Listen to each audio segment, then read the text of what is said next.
Fala pessoal, beleza? Bom, hoje a gente vai discutir um tema muito importante e que faz parte aí do nosso cotidiano, né? Mesmo quando a gente não percebe. Quero começar fazendo uma pergunta simples. O que vocês fizeram ontem? Será que isso pode ser considerado cultura? Assistiram uma série? Escutaram alguma música? Jogaram videogame? Foram a alguma festa? Conversaram com a família de vocês? Bom, tudo isso, pessoal, tem relação com a cultura.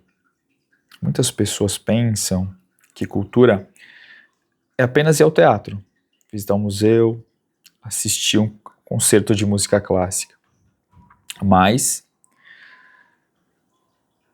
para a sociologia, galera, esse conceito é um pouco mais amplo. Cultura seria um conjunto de práticas, costumes, valores, crenças, hábitos e formas de viver produzidos pelos seres humanos ao longo do tempo. Em outras palavras, tá? Cultura é tudo aquilo que a gente aprende vivendo em sociedade. Forma de falar, nossa alimentação, nossas festas, nossas religiões, nossos comportamentos, tudo isso é cultura, tá? Então agora a gente entendeu qual que é o conceito geral, vamos diferenciar dois tipos importantes de cultura, cultura popular e cultura de massa. Vamos começar pela cultura popular. Cultura popular nasce do povo. Ela é construída ao longo do tempo por esse povo, né? Uma determinada região, uma comunidade, região, tá?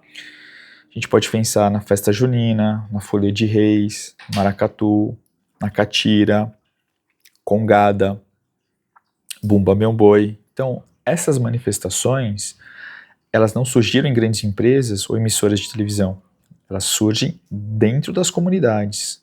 Elas são transmitidas de geração para geração e por isso dizemos que a cultura popular é produzida de baixo para cima. Agora eu pergunto, existe alguma tradição da família de vocês que é passada de geração para geração? Pensa nisso. Se existe, claro que existe, provavelmente a gente está falando de uma manifestação cultural. Vamos lá. Nós vivemos em um mundo de internet, da televisão, do cinema, das redes sociais, tudo conectado. Nesse contexto, pessoal, surge o que a gente chama de cultura de massa.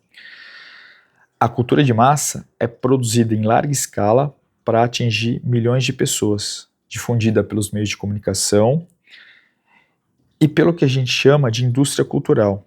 Então a gente tem que pensar nas novelas, nos reality shows, nos filmes de grandes estúdios, nas redes sociais, nos grandes eventos esportivos, nas músicas que dominam aí o mainstream, né, as plataformas digitais. A lógica é diferente. O objetivo não é apenas transmitir valores culturais. Existe também uma lógica econômica nisso. A cultura, ela se transforma em produto. Ela pode ser vendida, consumida e reproduzida em grande escala.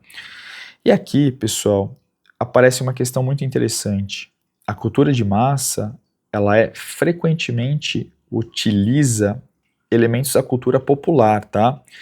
Então, por exemplo, o futebol ele nasce como uma prática esportiva, mas com o tempo ele se transformou num grande negócio, um enorme negócio, né? Que envolve a televisão, a publicidade, os patrocinadores, né? E bilhões de reais, de dólares, né, de dinheiro envolvido, tá? O mesmo acontece com muitas festas populares, por exemplo, tá? E diversas manifestações culturais. Então, algo que foi criado pelo povo pode ser apropriado, é reapropriado pela indústria cultural e transformado em mercadoria. Isso a gente pode dizer que é ruim, que é necessariamente ruim. Muitos autores afirmam que a cultura de massa, ela democratiza o acesso à cultura. Outros falam que ela padroniza comportamentos, né?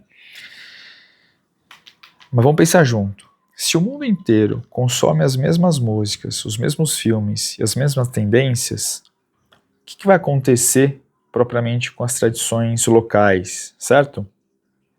Será que elas se fortalecem ou desaparecem? Então é justamente por isso que a preservação da cultura popular é tão importante. Então, quando a gente preserva as manifestações culturais, a gente está preservando, por exemplo, a memória, a identidade de um povo, a história de um povo, por exemplo, né? Então a cultura popular, ela funciona como uma espécie de patrimônio coletivo.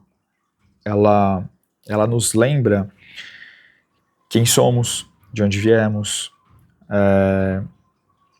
Isso é um detalhe importante para a gente lembrar, né? Geralmente, pessoal, vocês estão fazendo Enem, né, o Exame Nacional do Ensino Médio, a cultura com esse viés de resistência, né, as manifestações populares, tá? Então é muito importante a gente prestar atenção nessas questões aí que aparece, como que isso aparece nos vestibulares, sempre pensando nessa lógica, né, embate popular de um lado, a cultura popular de um lado, do outro lado, a cultura de massa, né, algo aí elaborado para o grande público, né, de um lado o pertencimento, a identidade, a luta por direitos, a resistência, e do outro lado o quê? O entretenimento, né, propriamente, a difusão massiva, certo? É bem interessante a gente perceber esses extremos que muitas vezes aparecem em choque, né? Que aparecem aí se degladiando ali, né? Quem vence a batalha, tá? Bom, essa luta sempre vai existir, tá, pessoal? Essa luta sempre vai existir. Cabe a nós desenvolver o pensamento crítico e perceber, né, de fato, essas imbricações, né? A globalização, de um lado, ela aproxima pessoas e culturas, mas, por outro lado, ela também gera padronização, tá certo? Então, esse é o ponto. E ter essa percepção crítica, né, de como essas imbricações funcionam, né? Até que ponto isso está relacionado à identidade, à resistência, à memória, e até que ponto essas questões estão relacionadas aí, por outro lado, a somente economia, né? A massividade da difusão cultural, né? Esse é o ponto para a gente pensar, tá certo? Detalhe, nesse mundo globalizado, né? É possível a gente fechar os olhos totalmente para aquilo que vem de fora e preservar e olhar somente para a cultura local? É possível fazer isso? Sei lá. Bom, fica a reflexão aí para vocês pensarem, tá bom? Espero que essa pequena aula aí, pequena reflexão sirva aí para ajudar vocês de alguma forma.